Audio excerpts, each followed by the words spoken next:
ओम नमो भगवते वासुदेवाय।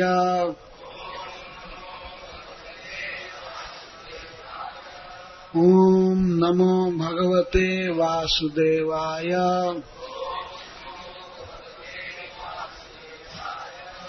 ओम नमो भगवते वासुदेवाय।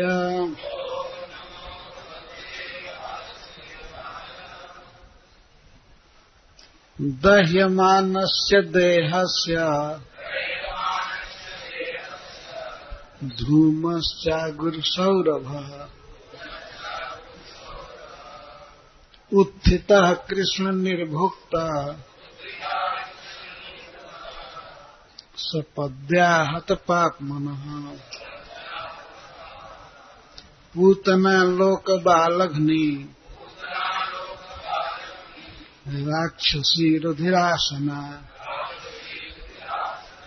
जिघांसयापि हरये स्तनम दत्वापसद्गतिम्। पुस्तक से किम पुनः श्रद्धया भक्त्या कृष्णाय परमात्मने यच्छन् प्रियतमं किं नो रक्तास्तनमातरो यथा।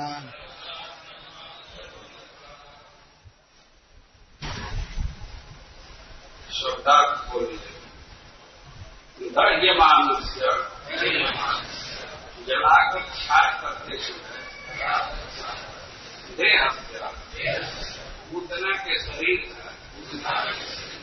धूम तथा अगुरु सौरभ अगुरु जैसा सुगंधित धुआं शरीर से उठा कृष्ण निर्भुक्त कृष्ण द्वारा अस्तन पूछे जाने से सफल आहत पात्मना उसका भौतिक शरीर आध्यात्मिक बन गया अथवा वह बंधन से छूट गया। अनुवाद और तात्पर्य श्री प्रभुपाद के अनुवाद जो कि कृष्ण ने उस राक्षस पूतना का स्तनपान किया था, इसलिए जब कृष्ण ने उसे मारा तो वह तुरंत समस्त भौतिक कल्मश से मुक्त हो गए। उसके सारे पाप स्वतः ही दूर हो गए। और फिर जब उसके विशाल शरीर को जलाया जाता था तो उसके शरीर से निकलने वाला धुआं अगुरु के सुगंध साथ महक रहा। तात्पर्य कृष्ण भावनामृत का ऐसा ही प्रभाव होता है।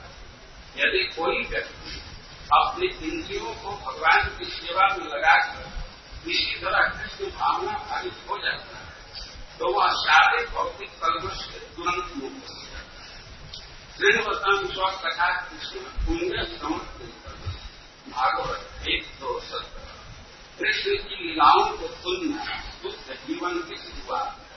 पुण्य श्रवण कीर्तन केवल सुनने तथा कीर्तन करने से मनुष्य शुद्ध बन जाता है। अतः भक्ति करते समय श्रवण कीर्तन अत्यंत महत्वपूर्ण है। तब मनुष्य शुद्ध इंद्रियों से भगवान की सेवा करना शुरू करता है। ऋषि तेरा ऋषि के सेवन भक्ति विच्छेद यह भक्ति करना है। जब केन प्रकारे परोक्ष या अपरोक्ष रीति से पूतना से स्तनपान कराकर भगवान की सेवा में उसे लगाया गया तो वह तुरंत शुद्ध बन गया।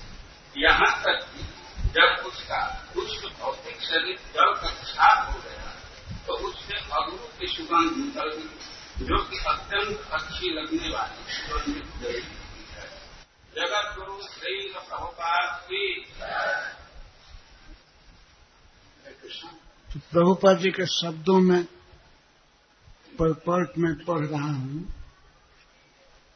Such are the effects of Krishna consciousness. If one somehow or other becomes Krishna conscious by applying his senses in the service of the Lord, one is immediately freed from material contamination. Shravanam Kirtanam. Srimataam Swakatha Krishna Punya Shravan Kirtana. Hearing about the activities of Krishna is the beginning of purified life. Punya Shravan Kirtana.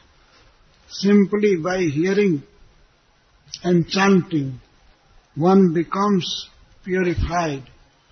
Therefore, in discharging devotional service, Shravan Kirtan, hearing and chanting is most important. Then, with purified senses, one begins to render service to the Lord. Hrishikena Hrishike Sevanam Bhakti Ruchyate. This is called bhakti.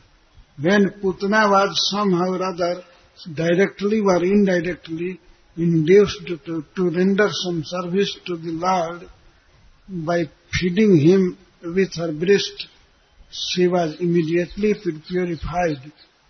So much so that when her nasty material body was burnt to ashes, it gave off the fragrance of aguru, the most agreeably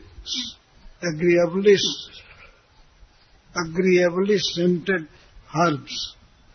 एक अन्य विस्मय हुआ,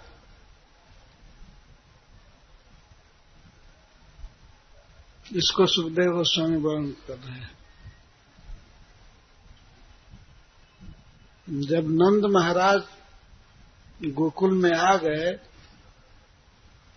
और गोकुल रक्षा के लिए जिन गोपों को वे कहे थे, उनमें प्रधान उपनंद महाराज थे। तो उपनंद आदि गोपों से मिले, पुतना के विशाल देह को देखे, तब उन्होंने तत्काल कुछ नीच जातियों को लगाया पुतना का देह काटने के लिए। लेकिन श्रीपाद सनातन गोस्वामी जी कहते हैं कि लोग इतना डरे थे पुतना के शरीर को देखकर और पुतना के आचरण को देखकर, इतना क्रोध था कि सभी ब्रजवासी मिल करके, सभी गोप मिल करके पुतना के शरीर को काटना चालू किए कुल्हाड़ियों से। परशुभी कलेवरम, कलेवरम परशुभी छित्वा तत्ते ब्रजौसा। सभी गोप कुल्हाड़ियों से पुतना के शरीर को काटने लगे। जैसे कोई बहुत विषैला सर्प निकल जाए तो उससे डर करके लोग उसको मारना चालू करते हैं। तो वह राक्षसी थी, यद्यपि बेचारी मर गई थी, लेकिन फिर भी गोप लोग उससे डर रहे थे कि ये जी जाएगी फिर, इसलिए शरीर को काट काट कर अलग कर दिया जाए।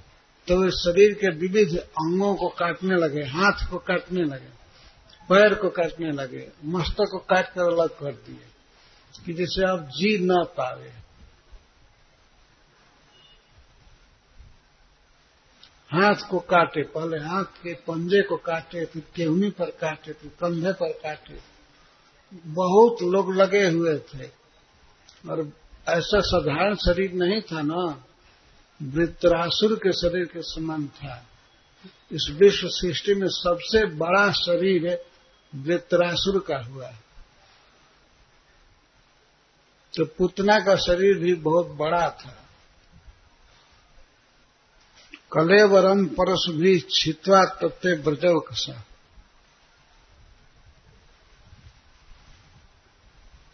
और काटे, छित्वा अवयसा, विविध अवयव में काटे। कान काट कर अलग किए, कान भी एक पहाड़ जैसा ही था। नाक काटे, गर्दन काटे, सब काट रहे हैं जिसे फिर न जिए। आपने देखा होगा किसी सांप को मारा जाता है, मारते हैं लोग तो उसे काट देते हैं, मस्तक काट कर अलग कर देते हैं, नहीं तो ऐसा सोचते हैं कि अब फिर जी जाएगा। तो पुनर्जीवन संकया, पुनः जीवित होने की आशंका से वो काटे, पैर को कई टुकड़े में काटे, और एक एक टुकड़ा वो तो बहुत बड़े पहाड़ जैसा था, तो उसको दूर दूर, एक दूसरे से दूर दूर फेंक रहे थे। नहीं तो उनको शंका थी कि ये जी सकती है, ऐसा इतिहास भी बताता है।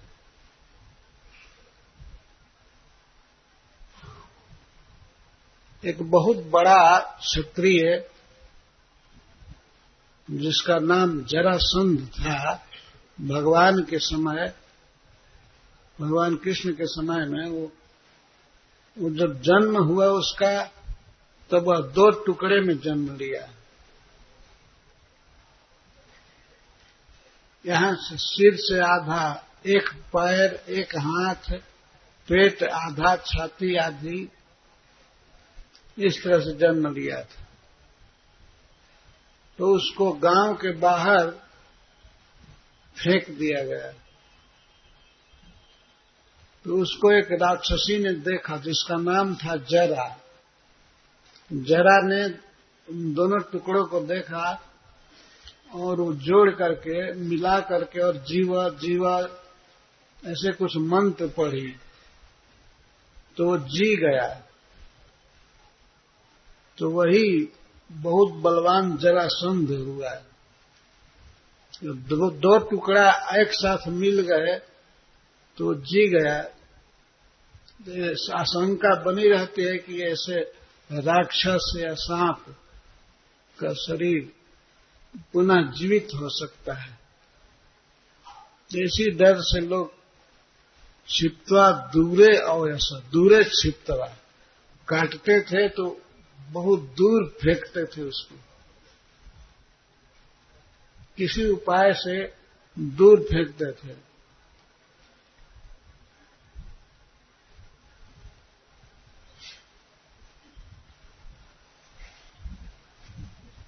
प्रश्न होता है कि जल में क्यों नहीं डाले, जमुना में डाल दिए होते। नहीं, जल में भी जीने की क्षमता रहती है, और जमीन में गाड़ भी नहीं सकते थे। गाड़ने के लिए उतना बड़ा गड्ढा कहां से आया। इसलिए सबसे उचित था उसको जला देना। तो सभी ब्रजवासी मिल करके और अलग अलग चिता पर पूतना के शरीर के खंड खंड को जलाने लगे। बहुत लकड़ी जुटानी पड़ी, काष्ठ वेष्टितम, काठ में ढक करके जलाना चालू किए। दूर फेंक रहे थे, और एक और भी शंका थी कि इसमें बहुत दुर्गंध निकलेगी, इससे वो दूर फेंक रहे थे। जहां मरी थी उस जगह से भी सभी अंगों को अलग अलग दूर।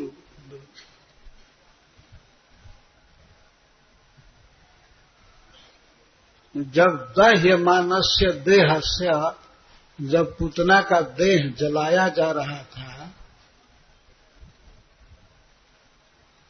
तो धूमः, उससे धुआं निकला। वो धुआं कैसा था? अगुरु सौरभ, अगुरु के सुगंध जैसा सुगंध उसमें से निकल रहा था।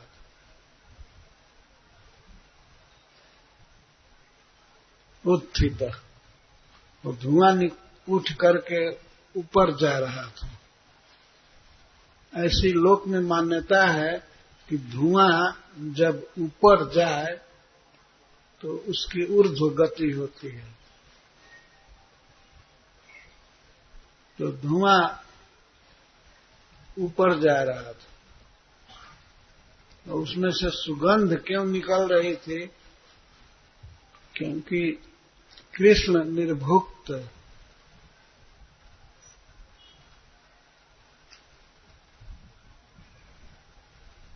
कृष्ण निर्भुक्त सपदी आहत पापमन। कृष्ण परब्रह्म भगवान उसका स्तन पिए थे, निर्भुक्त उसके शरीर को भोगे थे। शरीर दोनों हाथों से उसका स्तन पकड़ करके और खूब भगवान पिए थे। नितराम भुगता, पुतना के शरीर को नितराम बहुत अधिक अच्छी तरह से भोगे थे, पिए थे। तो भगवान कृष्ण के मुख का संस्पर्श हो जाने से उसके सारे पाप शरीर के निकल गए थे। सपदी आहत पाप मना, सपदी का अर्थ तत्काल। जब ही कृष्ण उसको पकड़े, पीना चालू किया, उसी समय उसका पाप सारा निकल गया।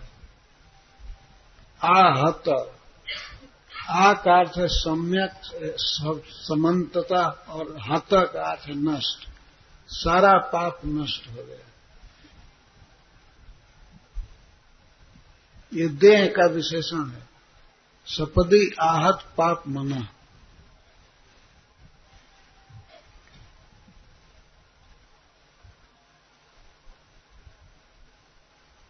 इन सब लोगों को बड़ा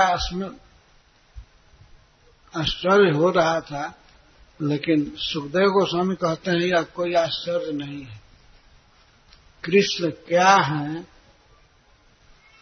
इसको जो जानता है वो आश्चर्य नहीं करता है।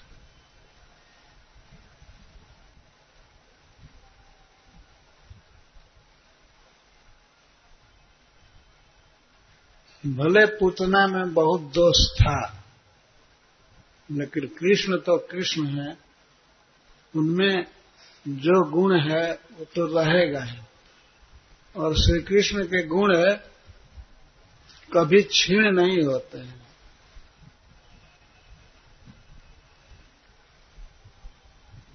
पूतना लोक बाल अग्नि, पूतना बच्चों की हत्या किया करती थी,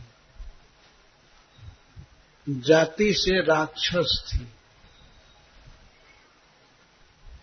और भोजन ऐसा बिगड़ा हुआ था वो रुधिर अस्मा। रुधिर अस्मा का अर्थ है वो खून का भोजन करती थी।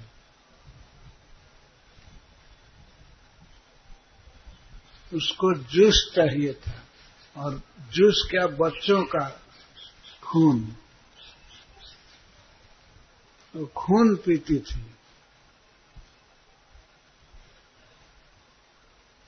इस श्लोक के टीका में श्रील सनातन गोस्वामी और श्रील विश्वनाथ चक्रवर्ती ठाकुर कहते हैं कि इसमें बहुत कैमुत्य है। कीमुता, दो शब्द, दो अक्षर से ये शब्द बना है। कीम उता, कैमुता, कैमुत्य न्याय कहते हैं। जैसे कोई व्यक्ति अगर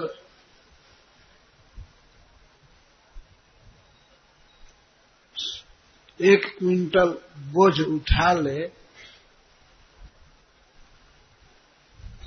1 क्विंटल भार उठाने की क्षमता उसको है, और यदि वह उससे हल्का उठाता है तो उसको कहा जाएगा वो 80 किलो उठा ले, तो इसमें कौन बड़ी बात है, इसमें क्या कहना है। या 50 किलो उठा ले तो इसमें क्या कहना है। ऐसे ही यहां कहा जा रहा है,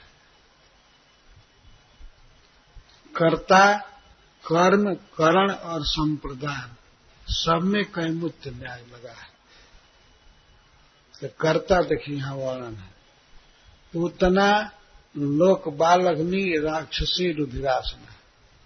राक्षसी भी जब कृष्ण के धाम को पा गई, जन्नी गति पा गई, तो फिर मनुष्य क्यों नहीं पा सकता है, यह अर्थ है। राक्षसी भी मुक्त हो गई, उसको मोक्ष मिल गया।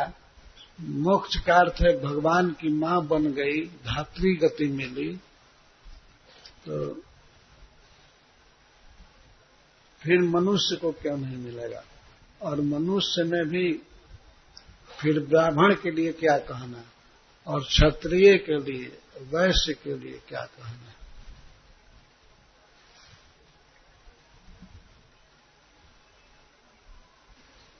यही है सुखदेव गोस्वामी का कमेंट।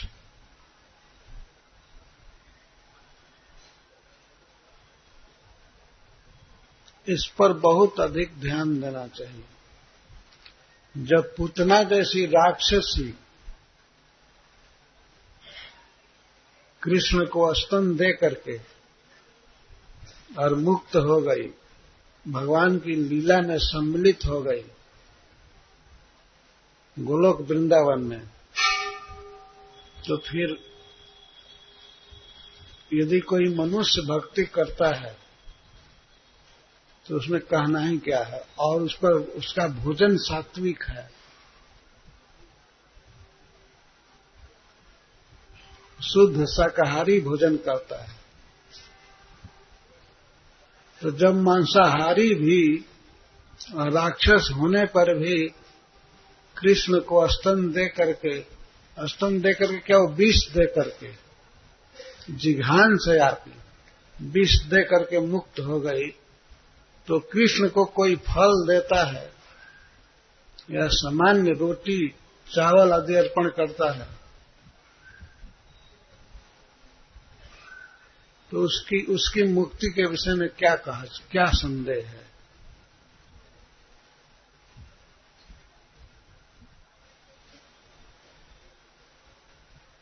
ये पापी शरीर भी परम पावन हो गया कृष्ण के स्पर्श से।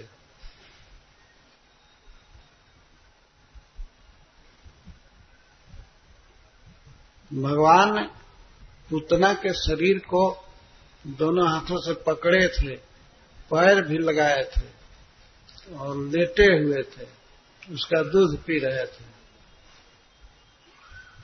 तो उसका शरीर परम पावन हो गया। गंगा जी इतनी पवित्र मानी जाती हैं, क्यों? क्योंकि भगवान के चरण कमल को छू करके उनमें बहती हैं।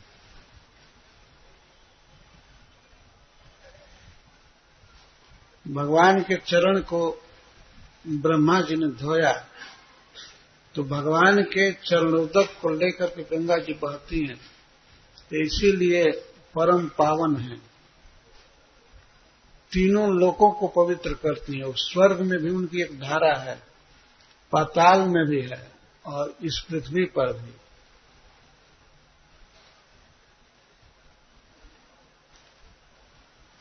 तो तीनों लोकों में अनंत अनंत जीवों को गंगा जी पवित्र करती है। किसकी शक्ति से, किस कारण से? क्योंकि वो कृष्ण से टच करके बह रही है, भगवान के चरण कमल को छू करके बह रही है, इसलिए परम पावन।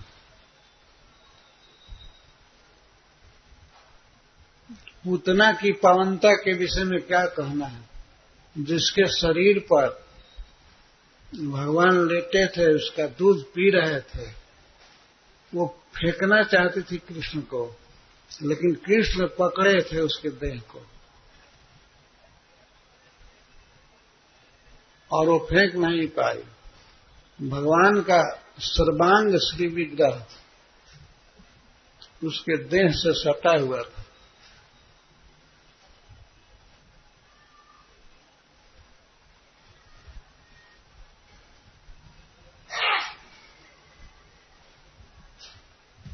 ऐसा किसको सौभाग्य मिल सकता है?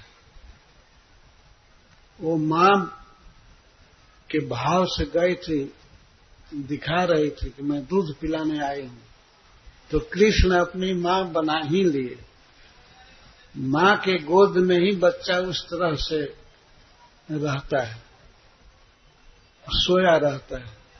तो पूतना के गोद में भगवान बच्चे की तरह लेटे थे,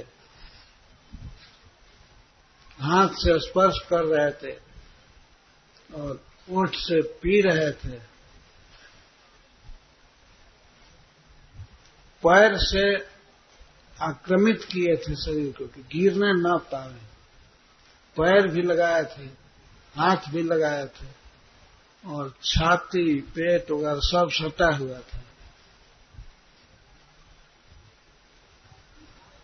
भगवान इतना पवित्र हैं कि उनका नाम लेने से विश्व पवित्र हो सकता है। भीष्म पितामह कहते हैं कि मरते समय योगी लोग जिनका स्मरण करते हैं या केवल नाम का उच्चारण करते हैं तो परम पवित्र होकर के वैकुंठ में जाते हैं।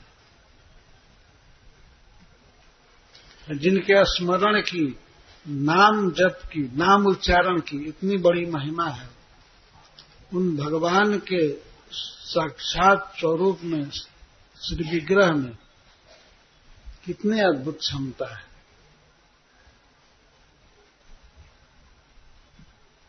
जत कीर्तनम, जत स्मरणम, जद क्षणम, जद बंदनम, जद श्रवणम, जद अर्हणम। अरे भगवान का स्वरूप तो अलग की बात रही, भगवान के स्वरूप जैसा किसी पत्थर को आकार दे दिया जाए, मूर्ति बना दी जाती है, तो केवल श्री मूर्ति का दर्शन करने से, प्रणाम करने से, स्मरण करने से या सुनने से जीव पवित्र हो जाता है। जत कीर्तनम, जिनका नाम गाने से, जिनके गुणों को गाने से, बोलने से, जत कीर्तनम, जत स्मरणम, और जिनका स्मरण करने से। आप कुछ दिनों के बाद अपने घर चले जाएंगे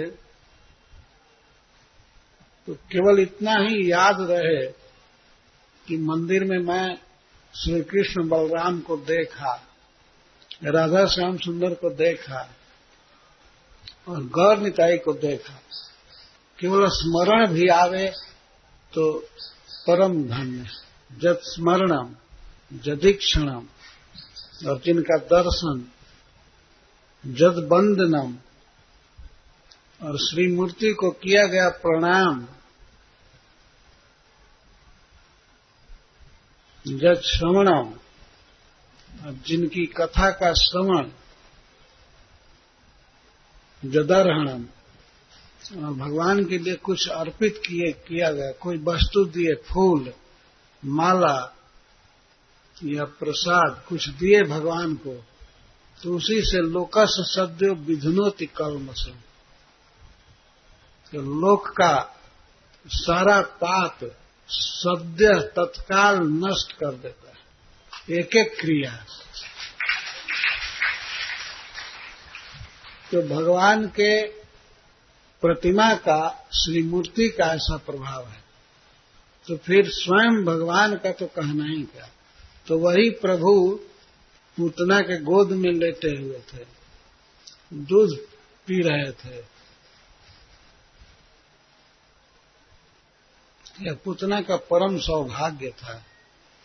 इसीलिए जब उसका शरीर जलाया गया काठ पर रख करके, तो उस शरीर घी की तरह जल रहा था। उस शरीर से जो धुआं निकला, जो धुएं के सुगंध को सब गोप लोग सूंघ रहे थे, और सूंघने वाले का पाप नष्ट हो गया। उस धुआं का ऐसा प्रभाव, वो चिता का धुआं था, लेकिन उस धुआं में अगुरु का सौरभ था। इस संसार में सबसे सुगंधित हर्ब है अगुरु, उसी से अगरबत्ती बनते हैं, ऐसा कहते हैं। लेकिन आजकल अगुरु सुलभ नहीं है। ये अगरबत्ती के नाम पर विविध कंगन सेंट डाल करके बनाते हैं, गोबर में डालते हैं सेंट और किसी तरह बनाते हैं।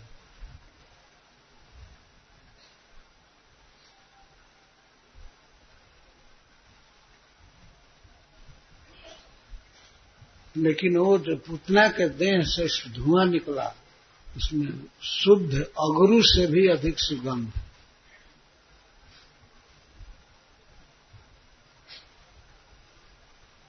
अगुरोह अपि उत्कृष्टम सौरभम,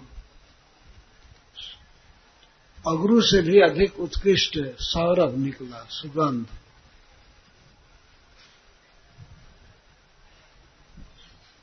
और देह शुद्ध घी की तरह जल रहा था।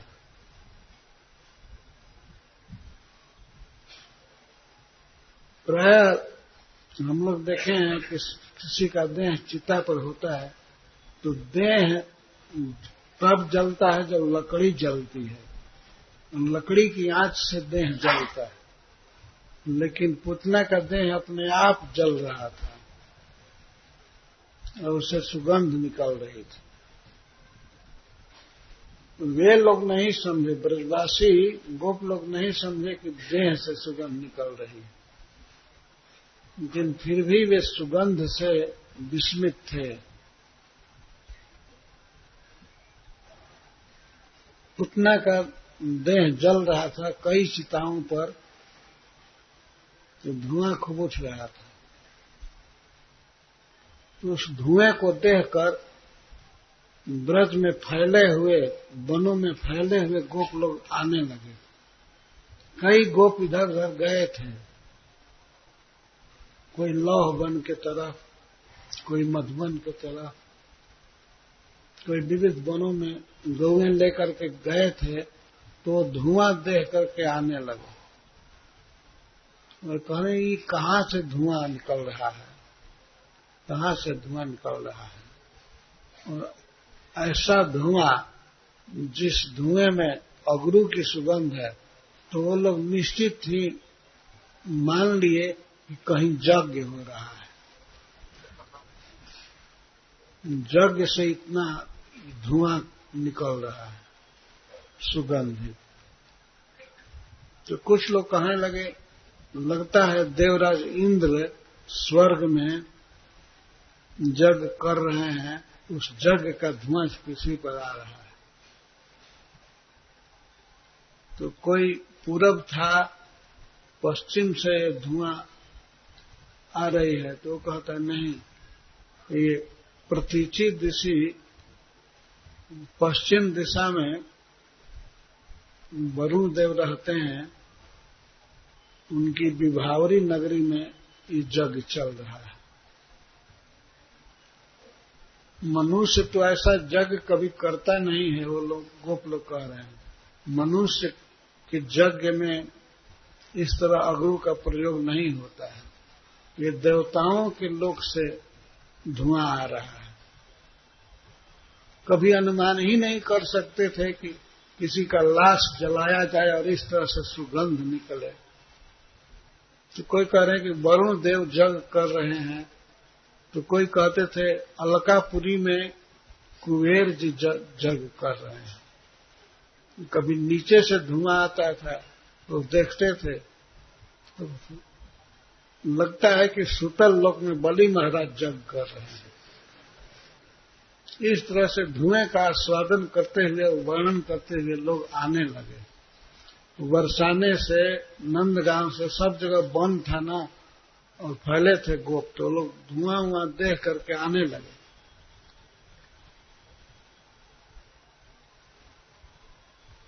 पुतना का देह परम धन्य हो गया, परम पावन हो गया। और जीवात्मा वो तो प्यूरिफाइड होकर के भगवान की लीला में गया। क्या बन करके? मां बन करके।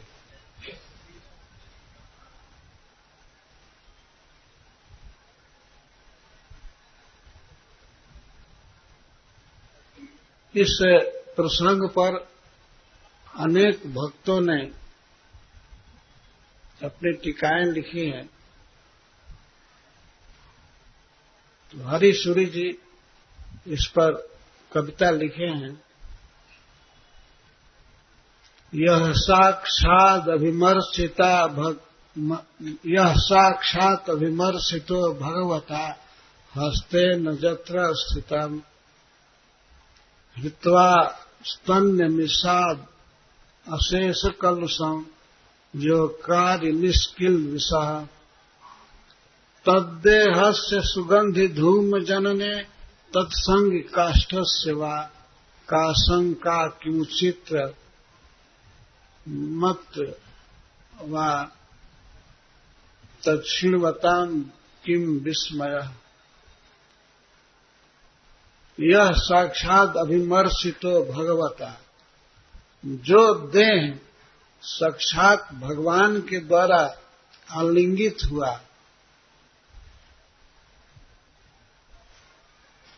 और दूध पीने के बहाने से भगवान कृष्ण ने उसका सारा कलमश पी लिया। दूध क्या पी रहे थे? पुतना के देह से सब पाप खींच रहे थे। इस तरह से उसका दिव्य शरीर बन गया, स्पिरिचुअल शरीर निष्किल्विश हो गया।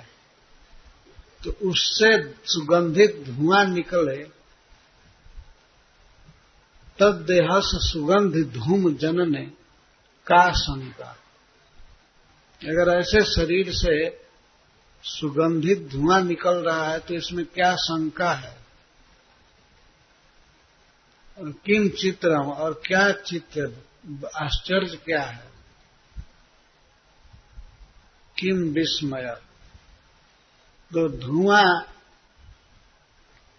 यदि मान लीजिए कोई यह कहे कि धुआं उसके शव से नहीं काठ से निकल रहा था, तो कहते हैं तद्देहस सुगंधि धूम जनने तत्संग काष्ठस्य कहा। धुआं पुतना के देह से निकल रहा है या देह के संगी काष्ठ से? देह का संग किया काष्ठ में, तो काष्ठ में सुगंध निकल रही है। तो काठ में ऐसे सुगंध नहीं थी।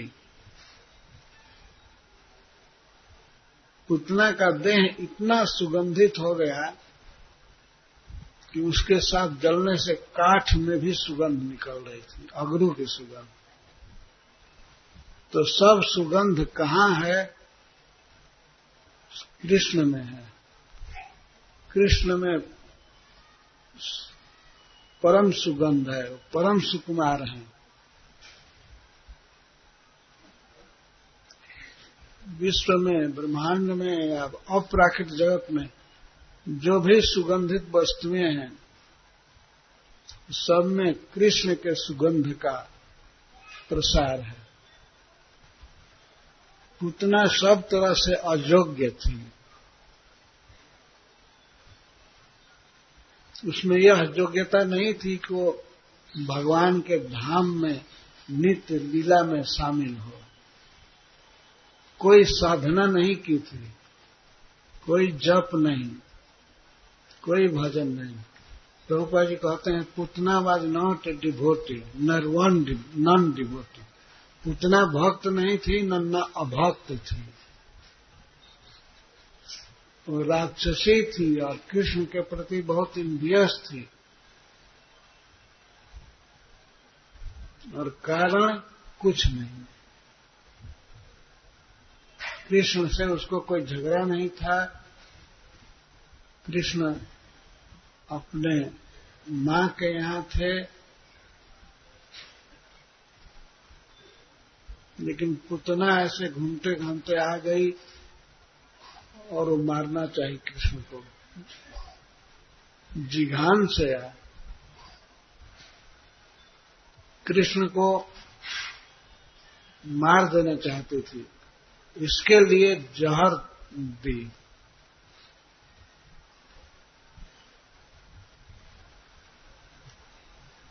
तो विष युक्त स्तन को पिलाई। तो श्री कृष्ण उसके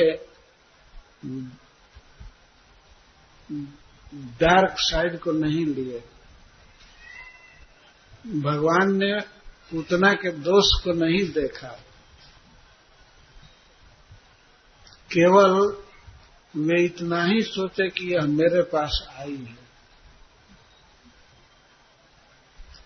और मां बनकर आई है, गोपी का वेश धारण करके आई है। सद्वेशाद पूतना पिशकुला तो हमें वो देवा पिता।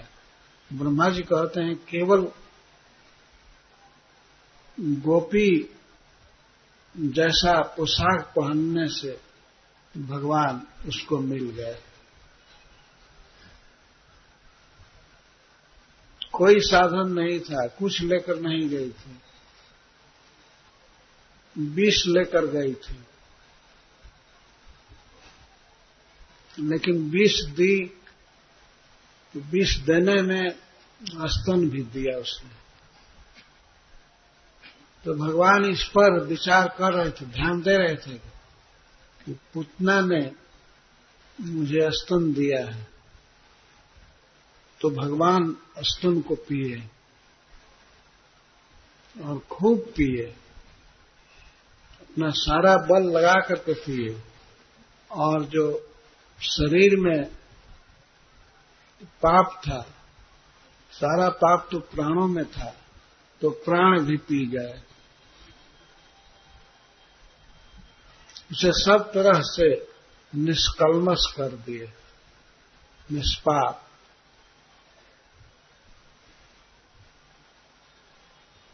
जब ऐसी राक्षसी को भी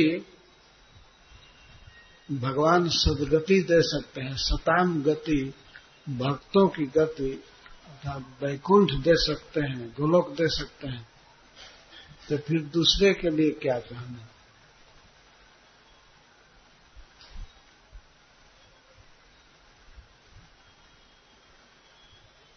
हम लोग भगवान को भोजन देते हैं या फल देते हैं, फूल देते हैं, तो उनको मारने के लिए नहीं, भगवान खा लें, सुखी रहें, इसके लिए देते हैं ना। तब फिर हमारी सद्गति में क्या संदेह होगा।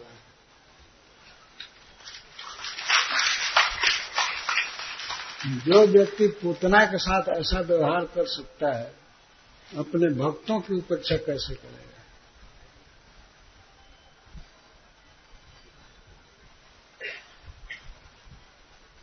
संपूर्ण भगवत लीला में यह लीला प्रथम हुई है, यही सिखाने के लिए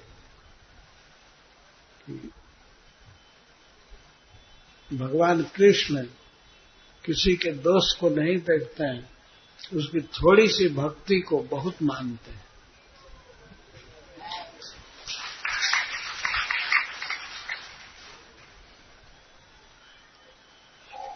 बारंबार इस पर घटना पर विचार करना चाहिए। क्या स्वभाव है भगवान का। पूतना को मातृ गति दे दिए अपने नित्य लीला में,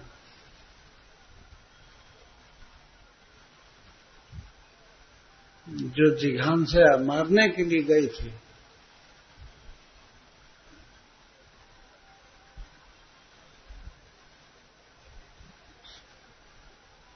तो कृष्ण हरि हैं, जो सामने आने वाले या स्मरण करने वाले, भजन करने वाले के दोष को हर लेते हैं। उसमें कोई पाप, कोई गलती, अपराध रहेगा उसको हर लेते हैं और केवल उसकी भक्ति भावना को महत्व देते हैं।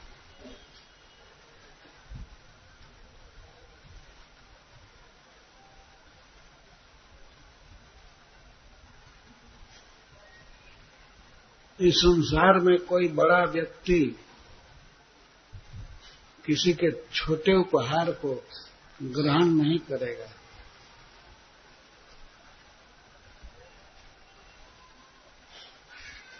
लेकिन सबसे बड़े विश्वेश्वर जगन्नाथ जी भगवान ये किसी भक्त के द्वारा या किसी व्यक्ति के द्वारा बहुत तुच्छ से तुच्छ वस्तु को स्वीकार कर लेते हैं।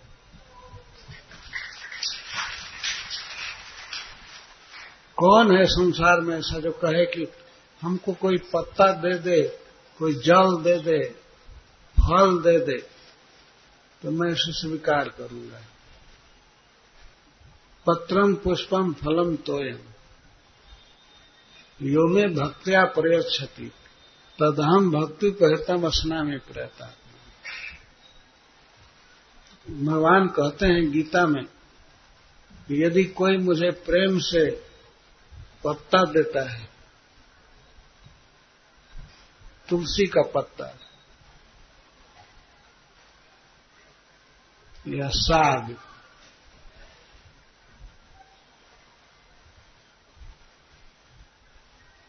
पत्रम पुष्पम, कोई फूल दे दे, फलम तोयम, फल और जल दे दे तो उसे मैं स्वीकार करता हूं।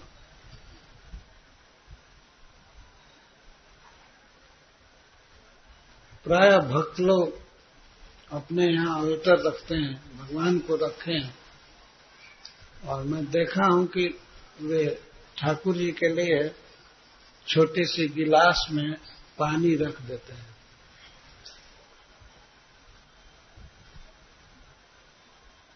ठाकुर जी पिएंगे या अर्पण करेंगे, जो जरूरत हुई करेंगे, तो उसको कृष्ण स्वीकार करते हैं। ये विश्वास रखिए, हम नहीं देख पाते हैं कि कृष्ण इसको पी रहे हैं, लेकिन वे पीते हैं और इसका फल देंगे। फिर आपके हाथ से पानी पिएंगे अपनी नित्य लीला में।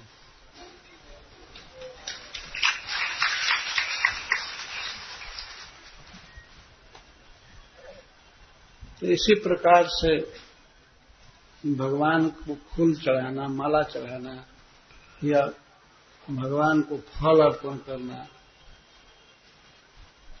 बहुत महान काम है। इस लीला द्वारा भगवान यही संकेत कर रहे हैं। जब वो विष देने पर भी स्वीकार कर लिए तो पानी देने पर क्यों नहीं पिए, और फिर दूध दिया जाए तो कहना क्या, और माखन दिया जाए तो सो क्यों नहीं लेंगे। जो विष ले सकता है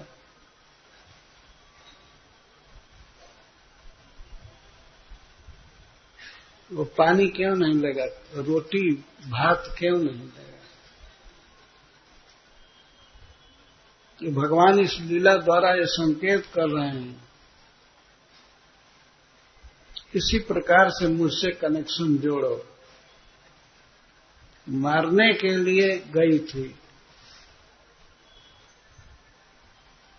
तो उससे भी भगवान ने अपना संबंध जोड़ लिया।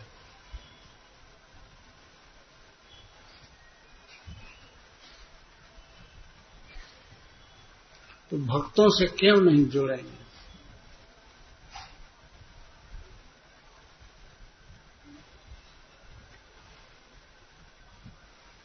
जो भगवान का दर्शन करते हैं, परिक्रमा करते हैं, जप करते हैं, प्रसाद खाते हैं,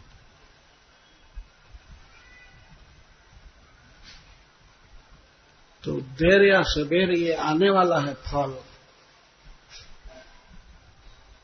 फल सताम गति, सताम गति मतलब कृष्ण, कृष्ण संतों की गति है, वो मिलेंगे, इसमें कोई संदेह नहीं। अगर इस पर संदेह हो जाएगा तो इसका अर्थ है कि ये पूतना की कथा झूठी है।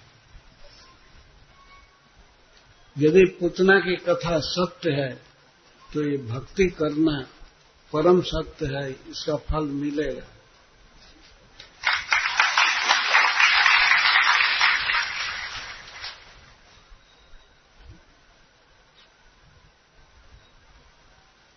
पूतना आई, बहुत अच्छा किया, महावन में आई, तो इतना फायदा भगवान के अन्य भक्तों से नहीं हुआ जितना पूतना से हो रहा है। पूतना के इस आचरण से और उसके प्रति भगवान ने जो किया, इसको पढ़ करके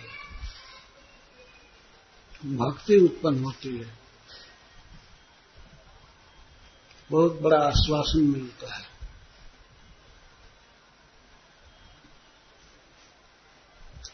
सब में कोई न कोई दोष रहता है और निराशा घेरती है, क्या हमको कृष्ण मिलेंगे?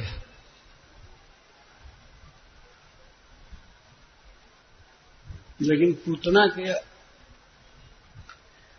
आज व्यवहार से भगवान ने सिद्ध किया कि सबको मिलेंगे, इसमें कोई संदेह नहीं है। किम पुनर्श्रद्धया भक्त, यदि कोई कृष्ण को श्रद्धा से, विश्वास पूर्वक और स्नेह से, प्रीति के साथ यदि कोई प्रिय वस्तु देता है तो उसकी सद्गति क्यों नहीं होगी? अपने को प्रिय वस्तु है चाहे कृष्ण को प्रिय वस्तु, हमें जो प्रिय लगता है यदि हम उसको अर्पण करें तो फिर कहना ही क्या है।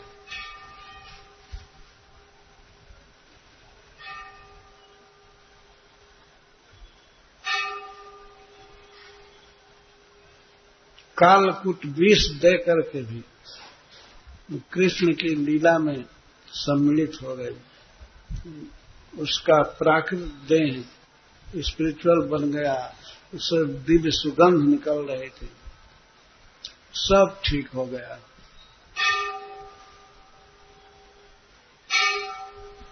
वह गोलोक वृंदावन में है, अभी भी वो कृष्ण को दूध पिलाती है, कृष्ण की सेवा करती है।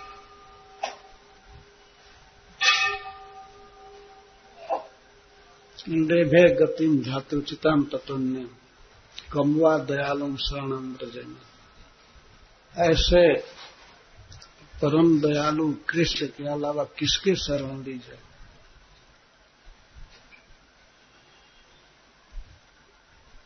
बहुत सौभाग्य की बात है कि ऐसे श्री कृष्ण से हम सब